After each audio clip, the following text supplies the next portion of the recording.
দিল্লির ব্যস্ততম জায়গাগুলোর কথা যদি বলতে হয় তাহলে প্রথমেই আসবে সোমবার বিকেলের ব্যস্ততম জায়গাগুলোর মধ্যে এক নম্বরে দিল্লির লালকেল্লা। যেখানে লালকেল্লা তার ঠিক এপাশে মেট্রো স্টেশন, সেখানে পার্কিং, জমজমাটে ভিড় থাকে। সন্ধে যখন সেখানে ব্লাস্ট হলো, প্রচুর মানুষ সেখানে। সেই মুহূর্তটা কেমন ছিল ভিডিওয়ে ক্যাপচার হয়ে গেছে সেই মুহূর্ত। সেই সময় দেখুন।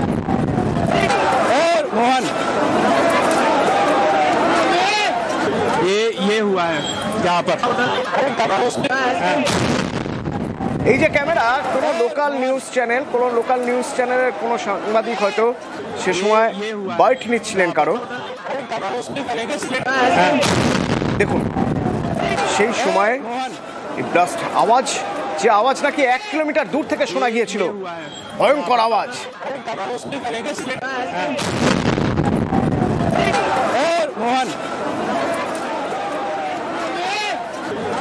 ये हुआ है यहाँ पर। ব্লাস্ট কোথায় হলো, বিস্ফোরণ কোথায় হলো? না, একটা গাড়িতে। পরে জানা গেল ধীরে ধীরে গাড়িতে। কোন গাড়ি? ভালো করে দেখুন, হরিয়ানার নাম্বার প্লেট HR26CE7674। এই গাড়ি ক্লোজ সার্কিট ক্যামেরার ফুটেজেও ধরা পড়েছে। Hyundai i20। এই গাড়ি ধীরে ধীরে ধীরে ধীরে চলে এসেছিল সিগন্যালের কাছে। সিগন্যাল রেড থেকে গ্রিন হওয়ার মুহূর্তেই ব্লাস্ট। কিন্তু এই গাড়ির তার কিছুক্ষণ আগের ছবি, সেগুলো তো ক্লোজ সার্কিট ক্যামেরার ফুটেজে আছে। যে ছবি বলছে এই গাড়ি বিস্ফোরণের আগের অন্তত ঘন্টা তিনেক ওই আশপাশেই ছিল। কোথাও কোনো পার্কিং এ, হয়তো কোথাও ধীর গতিতে যাচ্ছিল, ওই চত্বরেই গাড়ি ছিল। দেখুন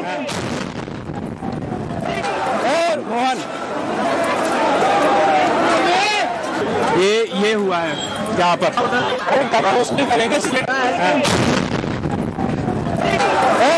3:19 যে ফুটেজ আপনাদের দেখালাম, 3:19। এই 3:19 থেকে ব্লাস্ট 3 ঘন্টারও বেশি সময়।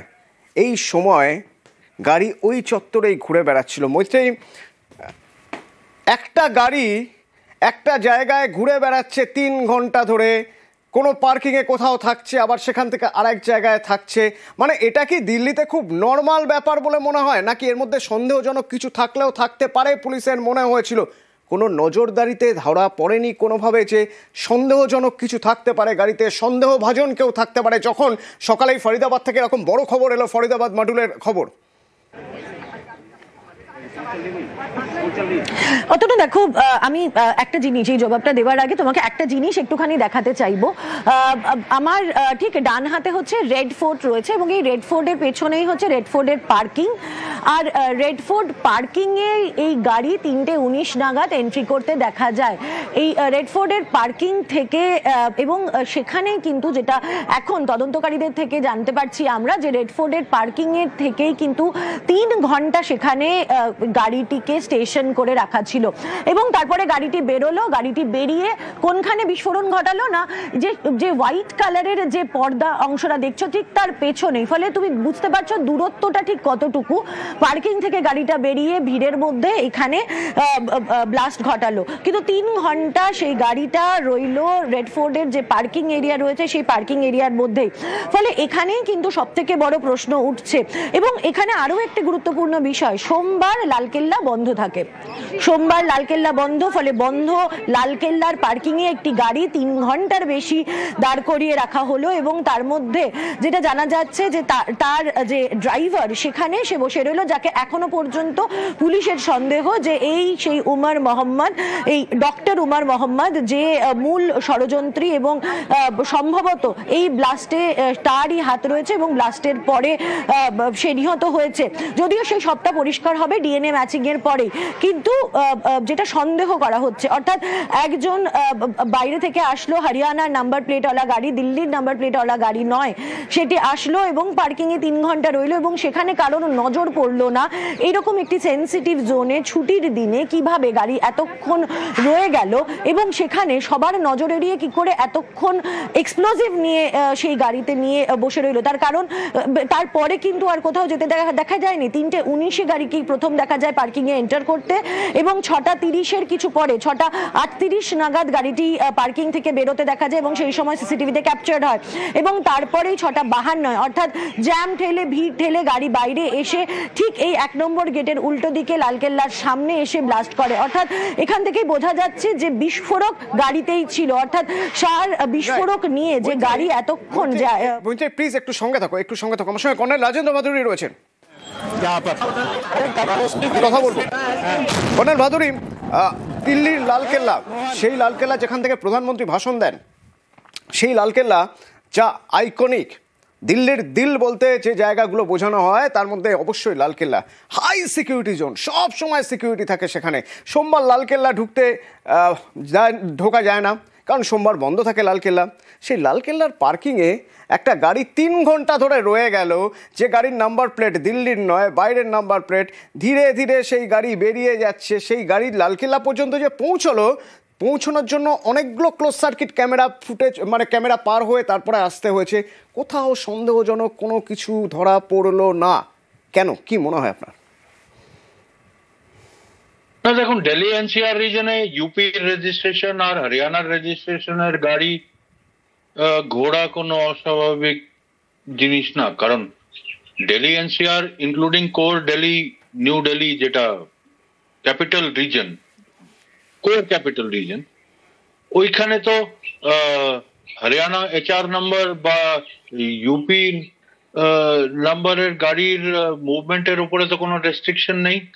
কারণ এনসিআর এ ইউপির গাজিয়াবাদ, নয়ডা এটসেট্রা, এইদিকে হরিয়ানার ফরিদাবাদ। কর্নেল ভাদুরী, আমি এই প্রসঙ্গটা তুললাম এই কারণে, যখন সারা ভারতের সব সংবাদ মাধ্যম জেনে গেল দুপুরের মধ্যেই যে ফরিদাবাদ মডিউল তৈরি হয়ে ফরিদাবাদ মডিউল বাস্ট হয়েছে, সেই ফরিদাবাদ মডিউলে সেখানে বেশ কয়েকজনকে ধরা হয়েছে, প্রায় 3000 কেজি বিস্ফোরক সেখান থেকে উদ্ধার হয়েছে। খুব স্বাভাবিকভাবেই সংবাদ মাধ্যমের কাছে যে খবর থাকে তার 4 গুণ খবর এই যারা তদন্ত করছেন তাদের কাছে থাকে, যা তারা তদন্তের স্বার্থে বার করেন না। তাদের কাছে এটুকু খবর নিশ্চয়ই ছিল যে কিছু বিস্ফোরক সেখান থেকে অন্য কোথাও বেরিয়ে গেছে বা আগেই হয়তো কোথাও প্ল্যান করে রাখা রয়েছে। তারপরেও তো সতর্কতা বাড়া উচিত দিল্লি রাজধানী। না, আপনার কথা আমি মানছি, কিন্তু আইসোলেটেড একটা হরিয়ানা নম্বরের গাড়ি ওপরে তো দিল্লিতে লক্ষ লক্ষ গাড়ি at any point of time রাস্তায় চলে। আইসোলেটেড একটা গাড়ি কি করে আইডেন্টিফাই করবে যে এই গাড়িতে বিস্ফোরক আছে? একটা জেনারেল যদি ক্ল্যাম্পডাউন ডিক্লেয়ার করা হতো যে হ্যাঁ সব গাড়ি ফিজিক্যালি চেক হবে, আর ইনক্লুডিং এক্সপ্লোসিভ ডিটেক্টিং ইকুইপমেন্ট নিয়ে বিভিন্ন জায়গায় রোড চেকস লাগিয়ে, সেইটা তো একটা ন্যাশনাল ক্যাপিটালে হঠাৎ করে করা তো মানে পসিবল না। আরেকটা জায়গা একটু কর্নেল ভাদুরী ধরতে চাইবো, একজন ড্রাইভার 3 ঘন্টা ধরে গাড়ি পার্ক করেছেন, এর মধ্যে অস্বাভাবিক কিছু নেই। 3 ঘন্টা ধরে পার্ক করে রাখা গাড়ি থেকে ড্রাইভার একবারের জন্যেও বেরোননি। কখনো কি এরকম একটা পরিস্থিতিতে কেউ গিয়ে তাকে ইন্টারসেপ্ট করা উচিত ছিল? হ্যাঁ, এখন নর্মালি রেড ফোর্টে টুরিস্ট গিয়ে নিজের গাড়ি পার্ক করে 3 ঘন্টা রেড ফোর্টের মধ্যে ঘুরতে পারে, সেটা কোনো অস্বাভাবিক জিনিস না। কিন্তু in case as you have said কি গাড়ির ড্রাইভার গাড়ির মধ্যেই 3 ঘন্টা ধরে বসেছিল আর কোথাও যায়নি, লেফট রাইট কিছু করেনি, অবভিয়াসলি ওই পার্কিং লটের যে সিকিউরিটি সেট আপ, কারুর তো একবার গিয়ে চেক করা উচিত ছিল কি ভাই তুমি 3 ঘন্টা ধরে গাড়ির মধ্যে বসে আছো, এখানে কি করছো এতক্ষণ ধরে, মানে কোথাও যাচ্ছ না, মানে 2-4টে প্রশ্ন ও হয়তো বলতো না আমি বসে আছি, আমি ড্রাইভার, আমার গাড়ির মালিকের ফ্যামিলি গেছে ঘুরতে। কিন্তু ওই প্রশ্ন কি হয়েছে? আমার মনে হয় না সেইগুলো হয়েছে। ওটা করলেও কিছু একটা নিশ্চয়ই ইঙ্গিত পেত বা মানে একটা কিছু হতো ওটার, কিন্তু সেটা আমার মনে হয় না করেছে কেউ। ওটা একটা ফল্ট। ওটা একটা ফল্ট। কর্নেল ভাদুরী প্লিজ সঙ্গে থাকুন। এই যে গাড়ি নিয়ে কথা বলছে, যাবতীয় সবকিছুর কেন্দ্রবিন্দু এই গাড়ি। এই গাড়ির একটু ডিটেল জেনে নেওয়া যাক। এই গাড়ি যা ক্যামেরা ধরা পড়েছে HR26CE7674, এই গাড়ির 3বার হাত বদল হয়েছে। প্রথম গাড়িকে কিনেছিল, গাড়ির মালিককে, গাড়ির হাত বদল হয়ে কার হাতে গিয়েছে, কতদিনের মধ্যে হাত বদল, গাড়িটি কতদিনের পুরনো, গাড়িটিকে বিস্ফোরণের উদ্দেশ্যেই মানে এরকম নাশকতার উদ্দেশ্যেই গাড়িটি কেনা হয়েছিল নাকি একের পর এক হাত বদল করে ধীরে ধীরে ধীরে ধীরে একটা সময়ের পরে তারপরে এই গাড়িটিকে এই ধরনের নাশকতার কাজে লাগানো হলো। একটু যদি গাড়ির ডিটেল জানতে হয়, কি জানতে পারছি, তদন্তকারীরা এখনো পর্যন্ত কি কি ডিসক্লোজ করছেন। আমার সঙ্গে মৈত্রী রয়েছে নয়াদিল্লি থেকে। মৈত্রী, আমাদের কাছে আর কি কি খবর রয়েছে এই গাড়ির সম্পর্কে, গাড়ির মালিকের হাত বদল? হ্যাঁ হ্যাঁ প্লিজ, শুনতে পাচ্ছি না। হ্যাঁ দেখো, আমি যেটা বলছিলাম যে এখনো পর্যন্ত যে তথ্য আমাদের কাছে এসে পড়েছে যে 18ই মার্চ 2014 এই গাড়ির রেজিস্ট্রেশন করা হয়েছিল 2014 সালে, এবং এটিকে প্রাইভেট গাড়ি, লাইট মোটর ভেহিকেল হিসাবে এটার রেজিস্ট্রেশন করানো হয়, এবং সেখানে গাড়ির মালিকের নাম দেওয়া হয়েছিল মোহাম্মদ সালমান। তার বাড়ির ঠিকানা গুরগাঁওয়ের শান্তিনগর, এবং প্রসেসিং অ্যাড্রেসও কিন্তু সেম ছিল, এবং গাড়িটি লাইসেন্স সহ 2014 সালে কেনা হয়। 2014 এবং কাট্টু 2025 তার মাঝখানে কিন্তু এই গাড়ি একাধিকবার হাত বদল হয়েছে। আরেকবার একটু স্পষ্ট জানতে চাইবো, 2014 কার নামে গাড়ি কেনা হয়েছিল?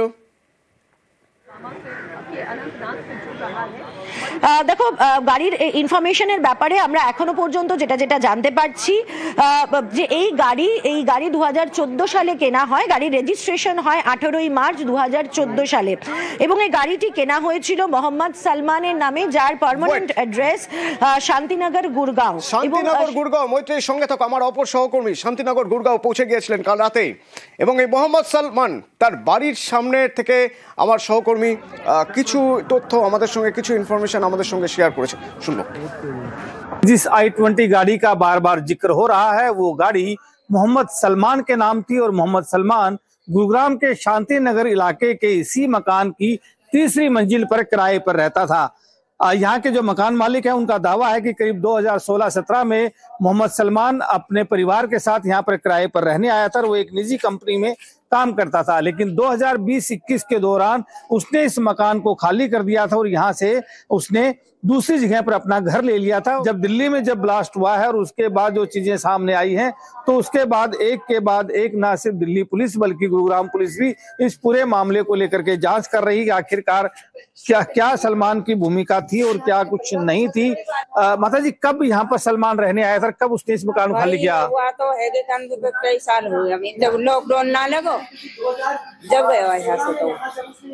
तो यहाँ कौन कौन लोग रहते थे परिवार में उस वक्त? परिवार में उसकी एक बीवी रही, उसकी 2 लड़की, ये जने रहे।